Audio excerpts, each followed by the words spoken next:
오늘 하나님께서 우리에게 주시는 말씀은 베드로전서 3장 13절에서 17절까지의 말씀입니다. 베드로전서 3장 13절에서 17절까지의 말씀, 제가 가진 성경 380면에 있는, 우리 같이 한번 합독하겠습니다. 또 너희가 열심으로 선을 행하면 누가 너희를 해하리요? 그러나 의를 위하여 고난을 받으면 복 있는 자니 그들이 두려워하는 것을 두려워하지 말며 근심하지 말고 너희 마음에 그리스도를 주로 삼아 거룩하게 하고 너희 속에 있는 소망에 관한 이유를 묻는 자에게는 대답할 것을 항상 준비하되 온유와 두려움으로 하고 선한 양심을 가지라. 이는 그리스도 안에 있는 너희의 선행을 욕하는 자들로 그 비방하는 일에 부끄러움을 당하게 하려 함이라. 선을 행함으로 고난받는 것이 하나님의 뜻일진데 악을 행함으로 고난받는 것보다 나으니라. 아멘. 네, 이제 신목사님 나오셔서 세상의 소망이 되는 교회 말씀 전하실 때 큰 은혜 임하시기 바랍니다.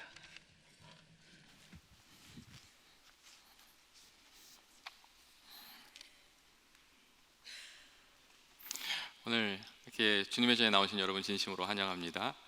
비전 예배에 계신 분들 잠깐 인사 나누도록 하겠습니다. 할렐루야, 사랑합니다, 축복합니다. 그리고 오늘 잘 오셨습니다. 교회 여러분, 올해는 저희가 이제 광복절을 맞은 71년째 되는 해입니다. 매년 광복절이 되면 한국 교회는 우리 민족의 자유를 되찾은 이 사건을 기념하는 이 광복절을 함께 기념해 왔습니다.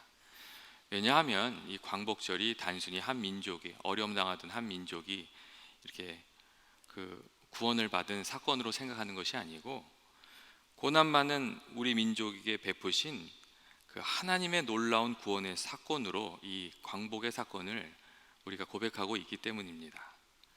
실제로 일제치하에서 교회와 또 많은 성도들이 아주 많은 고난을 당했습니다.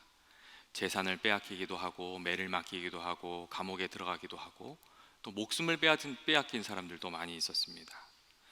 교회는 민족과 함께 일제치하에서 고난을 받았고, 또 해방과 함께 그 자유를 누리게 되었습니다. 그래서 우리가 이 광복절을 하나님이 주신 아주 놀라운 은혜의 사건으로 고백하면서 이렇게 기념하고 있는 것입니다. 하나님께서 세상을 아름답게 지으셨지만 때때로 이 세상은 악의 힘에 의해서 다스려질 때가 있습니다. 악한 사람들이 권세를 잡고, 또 악한 사람들이 권세를 잡게 되면 의인들이 그곳에서 살아가면서 많은 어려움을 겪게 됩니다. 그리고 그때는 어둠 가운데서 또 의인들이 빛을 발해야 하는 그런 시기이기도 합니다. 일제 강점기 아래에서 살았던 우리 민족의 삶이 여러분 그랬습니다. 그 당시에 많은 박해를 받았고, 참된 것을 참되다고 말할 수 없었고, 또 잘못된 것을 잘못됐다고 얘기하면 그것 때문에 고난을 당해야 됐습니다. 특별히 성도들의 경우는 신앙의 양심을 지키면서 살아야 했기 때문에 고난을 피할 수 있는 길이 그렇게 많지 않았습니다. 그리고 이 기독교인들이 너무 옳은 소리들을 많이 했기 때문에 일제는 이 그리스도인들의 입을 막고, 또 교회의 기상을 꺾어내기 위해서 아주 잔인한 일들을 많이 이 기독교인들에게 했습니다. 예를 들어서 일제가 이 교회를 아주 잔혹하게 다룬 실례 중에 하나가 3.1 운동 당시 있었던 제암리 교회 사건입니다. 이 3.1 운동이 일어난 다음에 일제의 군경이 제암리라는 동네에 찾아왔습니다. 그리고 예수 믿는 사람들을 다 이렇게 교회에다 밀어놓고 문을 잠그고 밖에서 총을 막 난사했습니다. 그래서 거기서 있는 분들이 많이 총을 맞아서 죽었고, 그것으로 끝난 게 아니라 불을 질렀습니다. 그래서 총을 맞고 죽지 않은 사람들은 거기서 불타 죽었습니다. 막 문을 두들기면서 내보내달라고 그랬는데 그때 한 사람도 내보내주지 않았습니다. 유리창을 깨고 어떤 한 어머니가 자기 아이를 밖으로 이렇게 드러내버렸는데 그 아이는 찔러서 죽였습니다. 일제가 정말 기독교인들에게 벌였던 아주 잔혹한 사례 중에 하나가 이 제암리 사건이었습니다. 그것으로 끝난 것이 아니었고, 그 마을을 불질러서 그것에서 거의 60여 명의 사람들이 목숨을 잃었습니다. 이 3.1 운동 같이 일제를 이렇게 반대하는 그런 행동들을 기독교인들이 하지 못하도록 겁을 주어서 좀 막아보려고 그렇게 했던 그런 행동들이었습니다. 하지만 이러한 고난과 박해 속에서도 많은 성도들이 믿음의 삶을 또 용기 있게 계속 살아갔습니다. 사회 곳곳에서 하나님의 말씀을 붙들고 의의 길을 가는 그런 삶들을 살아냈습니다. 이 나라를 위해서 이 구국 기도회가 여기저기서 열렸고, 독립군 기지를 이렇게 도와주고, 또 한글을 없애려고 하니까 한글 보존 사업을 일으키고, 또 이 위에서 잘못하니까 밑에서부터 좀 소망을 일으키기 위해서 농촌으로 들어가서 농촌 개발 사업을 하고, 또 교육 사업에 헌신하고, 이런 일들을 진짜 교회가 많이 감당했습니다. 김교신 선생 같은 분은 성서조선이라는 잡지를 발간했는데, 그것을 통해서 사람들을 계몽하고, 또 거기서 돈을 벌면은 독립자금으로 쓰다가 감옥에 갇히고, 그런 일들이 있었습니다. 난강 이승훈 선생님 같은 경우는 나의 목숨이 붙어 있는 한 조국을 위해서 기도하고, 목숨이 끊어지면 천국에서 기도하겠다, 이런 의지를 아주 단호하게 보이고 그랬습니다. 그리고 이러한 그리스도인들의 아주 헌신적인 모습을 보면서 많은 믿지 않는 사람들이 그리스도인들이 가지고 있는 소망이 무엇인지 질문을 가지게 됐습니다. 저들은 어떤 사람이기에 이렇게 암담한 상황 속에서 절망하지 않고 소망을 가지고 살아가는가? 일제의 압제하에서 의기를 잃지 않고 어떻게 싸워갈 수 있는가? 저들은 왜 저렇게 다른 사람에게 헌신적으로 희생하면서 이 사회를 바꿔가려고 애를 쓰고 있는가? 이런 질문을 가지게 했습니다. 그리고 여러분, 지금은 그런 얘기를 교회가 잘 듣지 못하는데, 한때는 교회가 이런 얘기를 들었습니다. 정말 당신이 나라를 구하고자 한다면 교회를 가시오, 그리고 예수를 믿으시오, 이런 이야기를 듣던 교회의 시절이 있었습니다. 많은 그리스도인의 성도들이 박해 속에서도 믿음을 지키고 신앙을 지키고 옳은 길을 걸어갔기 때문에 그런 평을 받았던 것이었습니다. 여러분, 악한 세상에서 성도들이 그 중심을 지키면서 살아가기 위해서 필요한 것이 무엇입니까? 여러분, 우리들이, 이 성도들이 고난을 이기고 바로 살아가기 위해서 필요한 것은 주님의 말씀을 듣는 것입니다. 그리고 주님의 말씀을 기억하고 말씀에서 힘을 얻고 말씀에서 길을 찾는 것입니다. 예수님께서는 일찍이 의를 위하여 핍박을 이렇게 박해를 받는 자는 복이 있나니 천국이 그들의 것이다, 이런 말씀을 해주셨습니다. 나로 말미암아 너희는 너희를 욕하고 박해하고 거짓으로 너희를 거스려 모든 악한 말을 할 때 너희에게 복이 있나니 기뻐하고 즐거워하라, 하늘에서 너희 상이 큽니다, 이렇게 말씀해 주셨습니다. 그리고 이 말씀을 잘 기억하고 있었던 베드로는 또 당대에 이 예수 믿는 사람들에게 이게 고난이 밀려왔을 때 주님의 이 말씀을 기억하고 이 고난당하는 성도들에게, 여러분, 주님의 말씀을 기억하면서 두려워하지 말고 믿음의 길을 가십시오, 말씀을 붙들고 승리하십시오, 이런 권면의 말씀을 해주었습니다. 그 말씀이 바로 오늘 우리가 함께 읽은 이 베드로전서의 말씀입니다. 그리고 우리의 조상들도, 이 믿음의 선조들도 정말 일제의 박해하에서 그런 길을 걸어갔습니다. 말씀을 붙들고 말씀에서 소망을 붙들고 옳은 길을, 그 의의 길을 선택하고 그렇게 살아갔습니다. 정말 그리스도인들이 민족의 아픔 가운데 성경을 읽으면서 길을 찾았습니다. 성경을 읽으며 역사를 주관하시는 하나님께서 정말 애굽에서 고난받았던 이스라엘 백성을 건져주신 같이 우리 민족도 건져주실 것이다, 이 약속의 말씀을 발견하고 그것을 붙들었습니다. 그래서 많은 성도들이 나라를 위해서 헌신하고 독립운동에 헌신하고 그렇게 살았습니다. 기독교인들이 유난히 그 독립운동에 많이 참여했습니다. 3.1운동 당시에 이 기독교 인구의 비율이 전체 인구의 1.3% 정도였고, 많이 잡아야지 1.8% 정도라고 그렇게 학자들이 통계를 내고 있습니다. 그런데 독립선언서에 서명한 33명 중에서 16명이 그리스도인이었고, 3.1운동으로 감옥에 수감된 사람 중에 22.4%가 예수 믿는 사람이었습니다. 말씀을 보고 이렇게 예수 믿는 사람들이 말씀을 가지고 씨름하면서 살다 보니까 의로운 일에 헌신하면서 빛이 되는 길을 걸어갔다는 그런 이야기입니다. 또 성도들이 말씀 안에서 하나님을 붙들고 또 소망의 하나님을 붙들고 이렇게 고백하면서 살았습니다. 여러분, 이런 그 성도들의 소망의 표현이 오늘날의 이 찬송가에 해당하는, 옛날에는 그 찬미가가 있었어요. 근데 찬미가 14장에 잘 표현이 되어 있어요. 이 1905년에 발간된 찬미가 14장에 어떤 찬송이 들어있냐면 애국가가 들어있어요. 예전에 성도들의 찬송가에는 애국가가 있었다는 거예요. 그래서 애국가를 부르면서 민족의 구원자가 되실 주님을 생각하면서 그렇게 힘을 내면서 그렇게 성도들이 살았습니다. 그래서 애국가를 잘 불러보시면 거기에 이 신앙적인 정신이 밑에 깔려 있구나, 그걸 우리가 잘 알 수가 있습니다. 일제치하에 있던 성도들이 애국 찬송을 부르면서 하나님을 의지하면서 막 힘을 내고 하니까, 여러분, 일제가 나중에 어떻게 했는지 아십니까? 찬송가 검열을 했습니다. 그래서 거기 안에 지금 애국적인 내용이 있는 찬송가는요 다 빼버렸어요. 그런 일도 했어요. 그리고 처음에는요 그 총독부에서 성도들이 성경을 읽으면서 자꾸 힘을 얻으니까 구약 성경을 사용하지 못하게 했어요. 그리고 1944년 총독부 발표 10개 조항을 보면 청당을 반대한다는 이유로 구약 성경뿐만 아니라 신약에서 재림과 최후 심판을 가르치지 못하도록 지침을 내렸어요.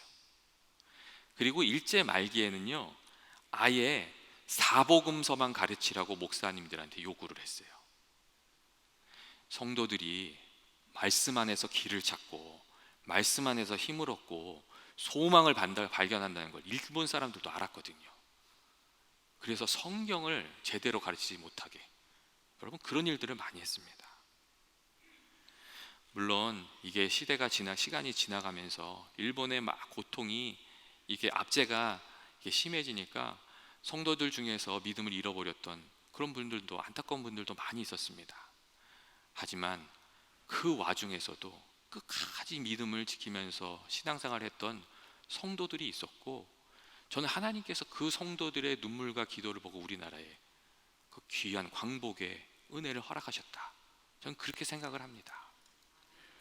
여러분, 정말 마지막까지 성도들이 믿음을 지켰기 때문에 많이 순교해야 됐습니다. 그 일제가 마지막에 그 교회를 가장 흔들려고 했던 게 신사참배였습니다. 그래서 이 신사참배 문제와 관련해서 2,000명 이상의 그리스도인들이 감옥에 갔습니다. 그리고 이 와중에는 거의 리더들이었습니다. 그리고 그 중에 50여 명이 순교했습니다. 예를 들어서 허성도 목사님 같은 분은 이 신사참배 이렇게 반대하다가 처음에는 매를 많이 맞았습니다. 그런데 이분이 본인의 그 의기를 꺾지 않고 찬송을 하면서 막 이겨내니까 나중에는 이 허성도 목사님은 굶겨서 죽였습니다. 그리고 우리가 잘 알다시피 주기철 목사님 같은 분은 정말 4번이나 감옥에 들어가시다가 해방을 1년 앞두고 목숨을 잃었습니다. 성도들이 정말 끝까지 신앙을 지키기 위해서 많은 수고를 했던 것이었습니다. 주기철 목사님의 원래 이름은 주기복이었는데 오산학교에서 세례를 받으신 이후에 예수님을 정말 철저히 믿어보겠다는 그 뜻을 가지고 자기 이름을 바꿨습니다. 그래서 주기철 목사가 됐습니다. 그리고 이 주기철 목사님은 신앙을 지키기 위해서 우리가 잘 아는 것처럼 못이 거꾸로 박힌 판자 위를 걸어서 순교자의 길을 걸어갔습니다. 그 이름처럼 끝까지 주님을 높이면서 신앙을 지키다가 순교하여 세상의 빛이 되었던 것이었습니다. 그리고 그 길을 갈 수 있었던 것은 그 마음 가운데 정말 주님이 주인으로 온전히 자리 잡고 있었기 때문입니다. 그래서 흔들리지 않고 이 믿음의 길을 걸어갈 수 있었던 것입니다. 오늘 성경 말씀을 보면 사도 베드로도 그런 이야기를 합니다.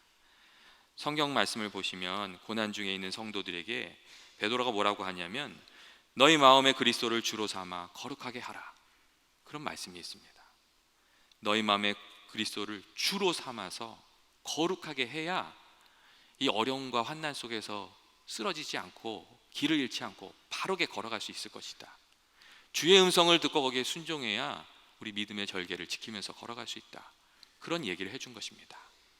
특별히 거기 보면 주의 이름을 이렇게 그리스도를 주로 삼아 거룩하게 하라는 말이 있는데, 이 주님을 거룩하게 하는 말이 그런 뜻이 아니고, 여기서 이 거룩하게 하라는 뜻은 구별하라는 뜻입니다. 이 거룩의 안에 이 구별의 뜻이 있습니다.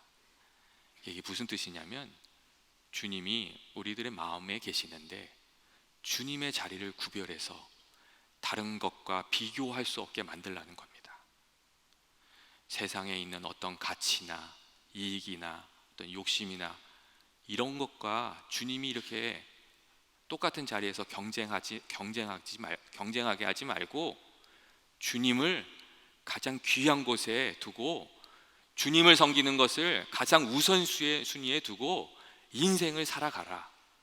이 이야기가 주님 그리스도를 주로 삼아 거룩하게 하라는 그런 의미입니다. 주님 외에 우리의 삶을 지배하고 이끌어갈 아무런 진리도 법도 지혜도 기쁨도 가지지 않는 것, 그것이 너희 마음에 그리스도를 주로 삼아 거룩하게 하라는 그런 의미입니다. 그리고 그렇게만 된다면 우리가 믿음의 길을 걸어갈 수 있을 것이다. 그리고 흔들림 없는 신앙의 길을 걸어갈 수 있을 것이다. 이렇게 사도 베드로가 우리에게 가르쳐주고 있는 것입니다. 주기철 목사님이 잠시 풀려나셨을 때 마지막으로 교회에 가셔서 설교를 하셨습니다. 그 설교가 남아있는데, 거기에 보시면 주기철 목사님의 5가지 기도의 제목이 나옵니다. 목사님이 그 기도 제목을 하나씩 이야기하시면서 성도들이 흔들림 없이 믿음 생활하기를 이렇게 당부하셨습니다. 그리고 이 기도 제목을 보면은 목사님이 이런 마음으로 버텼기 때문에 그 길을 갈 수 있었구나, 끝까지 의의를 지킬 수 있었구나 하는 그런 것들을 좀 알 수가 있습니다. 그 주기철 목사님의 첫 번째 기도 제목이 뭐였냐면, 죽음의 권세를 이기게 하여 주옵소서였습니다. 이 이야기는 뭐였냐면, 일본의 그 폭력을 두려워하지 않게 하여 주옵소서, 이런 기도 제목이었습니다. 두 번째는 장기간의 고난을 견디게 하여 주옵소서, 이거였습니다. 우리가 인내해야 되는 때들이 있잖아요. 고난을 인내하게 하여 주옵소서. 그리고 그 설교 내용을 보면 예수님의 십자가를 바라보면서 인내하게 하여 주옵소서, 그런 내용이 나옵니다. 그리고 세 번째로 노모와 처자를 주님께 부탁드립니다, 이런 이야기를 했어요. 여러분, 이 얘기를 하면서 목사님이 어떤 설교하셨을 것 같아요? 여러분, 내가 이제 믿음의 선한 싸움을 싸우고 나아갑니다. 내 처자식과 저희 노모를 좀 지켜주십시오, 이런 설교하셨을 것 같죠? 그런 설교하지 않았어요. 뭐라고 얘기했냐면, 나의 어머니, 나 아내, 자식을 교인들에게 짐 지울 생각은 저는 없습니다. 나는 무소불능하신 하나님께 우리 가족을 부탁드립니다. 설교를 그렇게 하셨습니다. 넷째로 의에 살고 의에 죽도록 해 주옵소서. 다니엘과 같이 좀 살게 해달라고 설교를 했습니다. 그리고 마지막으로 내 영혼을 주님께 부탁드립니다. 예수님처럼 그렇게 기도 내용을 설교하시고 마지막으로 이제 체포돼서 순교자의 길을 걸어가셨습니다. 목사님의 이 설교와 기도 내용들을 보면 정말 그 마음 가운데 예수님이 주인이 되셔서 끝까지 흔들리지 않고 믿음의 길을 걸어갈 수 있었구나, 세상의 빛이 되고 우리 모든 신앙인들의 귀감이 될 수 있었구나, 그런 것을 우리가 깨달을 수가 있습니다. 여러분, 우리들의 마음에도 예수님이 정말 주인이 되셔서, 우리들의 마음에 예수님이 정말 주인이 되셔서 또 우리들의 삶을 이끌어 주실 때, 또 우리가 예수님께 순종하며 나아갈 때, 여러분, 그 안에서 어떤 환난과 핍박과 고난에 처할지라도 이렇게 넉넉히 감당할 수 있는 소망과 위로와 용기와 기쁨이 샘솟아 나오게 됩니다. 그리고 우리 안에 예수님이 이렇게 확실히 계시고 주님을 의지하면서 이렇게 기뻐하고 감사하고, 좀 어려움이 있어도 주의 뜻을 생각하면서 감사하고, 그렇게 살아가면 정말 너희들은 어떻게 그렇게 살 수 있느냐, 이렇게 성도의 소망을 묻는 사람들에게 우리들의 소망은 예수 그리스도이시다, 이렇게 전할 수 있게 되는 것입니다. 오늘날 우리들은 일제치하에서 치열하게 의와 진리와 신앙을 지키고자 했던 성도들과 같이 그렇게 어려운 상황 속에서 신앙생활을 하는 것은 아닙니다. 하지만 여러분, 여전히 우리들 가운데도 믿음의 선한 싸움이 있습니다. 세상의 한편에 아직도 악이 존재하고 있고, 교회는 세상의 악과 대적해서 선한 길을 비추고 예수 그리스도 우리 주님께서 우리 인생의 빛이 되시며 예수 믿는 그 길이 세상에 복이 되는 길이라는 것을 증거하면서 살아야 될 책임이 우리들에게 있기 때문입니다. 주 예수를 믿으라, 그리하면 너와 내 집이 구원을 얻으리라. 여러분, 우리는 이 이야기를 아직 어둠이 있는 모든 곳에 들려드려야 할 책임이 있습니다. 그리고 이 일을 잘 감당하기 위해서 또 우리들의 삶을 잘 준비하면서 살아야 됩니다. 오늘 성경 말씀을 보시면 베드로가 그런 이야기를 했습니다. 먼저 우리가 주님을 구주로 확실하게 붙들고 살아야 흔들리지 않는다, 이런 이야기를 하고, 그 다음에 한 얘기가 뭐냐면, 누군가 너희 믿는 그 믿음의 소망을 묻는 사람이 있을 때 정말 그것이 무엇인지 분명하게 가르쳐 줄 수 있도록 준비하면서 살아야 된다, 이런 이야기도 했습니다. 깨어서 준비하는 사람이 그 일을 감당하게 될 것이다, 이런 이야기를 했습니다. 또한 사도 베드로는 이렇게 얘기했습니다. 너희 안에 있는 소망에 관한 이유를 묻는 이들에게 대답할 것을 항상 준비하되 온유함으로 또 두려움으로 하라, 이런 권면의 말도 해줬습니다. 성도들이 어떻게 우리에게 주신 사명을 감당해야 되는가? 한 손에는 온유함으로, 다른 손에는 두려움으로, 그렇게 감당해야 된다고 얘기했습니다. 여러분, 온유한 것은 뭐냐면 성도들이 세상 사람들을 대하는 태도를 의미합니다. 두려움은 뭐냐면 성도들이 하나님을 대하는 태도를 이야기합니다. 우리가 믿음의 도리신 예수 그리스도를 증거해야 되는데, 그분이 소망이 되신다는 것을 전해야 되는데, 외부 사람들한테는 어떻게? 온유한 자세로, 사랑으로, 섬김으로, 또 우리들이 헌신으로, 이렇게 그 대답을 전해야 되고, 또 하나님께는 두려워하는 마음으로 그 대답을 준비하면서 있어야 된다, 이렇게 권면해 주었습니다. 여러분, 세상을 향한 모든 증언은 하나님을 두려워하는 것, 하나님을 경외하는 것, 그리고 하나님의 경외하는 게 다른 것이 아닙니다. 하나님 말씀대로 순종하는 것, 그것을 통해서 증거가 되어야 됩니다. 여러분, 우리가 이렇게 신앙생활 한다고 하지만 하나님을 경외하는 실제적인 삶의 모습이 없이 예수님이 소망이시다, 예수님이 길의 도리시다, 거기에 축복의 길이 있다, 이렇게 얘기하는 것은 아무 설득력이 없기 때문입니다. 그래서 사도 베드로가 온유함으로 하고 또 두려움으로 우리가 전할 것을 준비하라고 그렇게 이야기했습니다. 그리고 세 번째로 베드로는 선한 양심을 가지고 선한 행실로 악을 이겨야 한다고 그렇게 이야기해 주었습니다. 베드로는 우리가 선한 양심을 가지고 나아갈 때 우리의 선한 행동을 비웃는 사람들이 그 비웃는 행동으로 부끄러움을 당할 것이다, 이런 이야기도 해주었습니다. 악은 심판을 받을 것이고 선은 궁극적으로 승리를 얻는 길이며, 우리가 선한 양심을 가지고 살아갈 때 주님을 증거할 수 있고 또 세상의 빛과 소금이 돼서 살아갈 수 있다, 그러한 말씀을 해준 것입니다.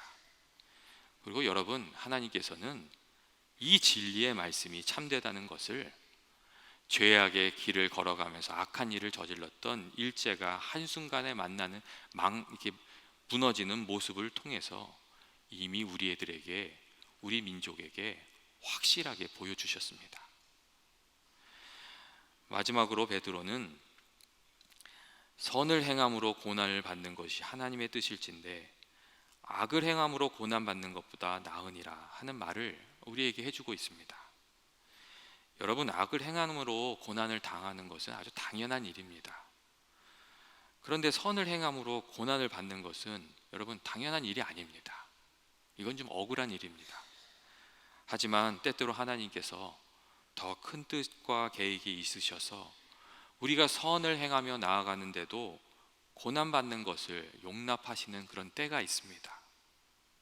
여러분, 이때는 하나님께서 성도의 고난을 통해서 세상에 아주 분명하게 하나님의 말씀을 이렇게 전하시고 싶어 하시는 그런 때입니다. 그리고 이때는 성도들이 정말 힘을 내서 믿음의 길이 무엇인지, 사랑의 능력이 뭔지, 섬김의 능력이 무엇인지, 거룩함의 삶이 무엇인지 세상에 보여주고 세상의 참된 길을 좀 이렇게 밝혀주어야 하는 그런 때입니다. 그리고 여러분, 이 고난의 때에 교회가 그 일을 잘 감당하면 교회는 세상의 빛이 되고 소금이 되고 예수님께서 세상의 소망이 되시는 것입니다. 여러분, 우리 믿음의 성도들이 걸어갔던 그 길이 바로 그런 길이었습니다. 광복절에 우리들이 다시 한번 기리게 되는 것은 우리 성도들이 그 고난의 길을 어떻게 믿음으로 살아갔는가, 또 우리는 앞으로 어떻게 살아가야 하는가, 이 땅에 살아가 있는 우리 교회는 세상에 무엇을 내어놓아야 하는가, 그것을 고민하기 위한 것입니다. 세상에 있는 사람들이 우리 교회에 찾아왔을 때 발견할 수 있는 것이 무엇이 되어야 되는가, 참 믿음을 발견할 수 있어야 하고, 세상 사람들이 우리 교회를 찾아왔을 때에 우리 교회 안에서 정말 진실한 사랑이 무엇인지 발견할 수 있어야 되고, 섬김이 무엇인지 발견할 수 있어야 되고, 격려가 무엇인지, 믿음의 길이 무엇인지, 의의 길이 무엇인지 발견할 수 있게 우리가 해야 한다. 그것을 우리가 다시 되돌이켜서 생각하기 위함입니다. 하나님께서 우리들을 부르신 것은 우리 안에서 그냥 이렇게 행복하게 살라고 그렇게 하신 것이 아닙니다. 세상에 나아가서 빛과 소금의 역할을 감당하도록, 우리가 있는 곳에서 하나님 믿으면서 살아가는 그 길이 무엇인지 밝게 드러나도록 그렇게 하시기 위해서 우리들을 부르신 것입니다. 같이 기도하시겠습니다. 역사의 주관자가 되신 하나님, 오늘 저희들이 광복 71주년을 맞이하여 하나님이 우리 민족에 베푸신 은혜를 생각하며 말씀을 나누었습니다. 어두운 시절 주님의 말씀을 붙들고 나아가 세상에 빛이 되었던 우리 믿음의 조상들처럼 저희들도 세상에서 빛과 소금된 역할을 감당하게 하시고 어두운 세상의 소망이 되는 교회 되게 하여 주시옵소서. 예수님의 이름으로 기도합니다. 아멘.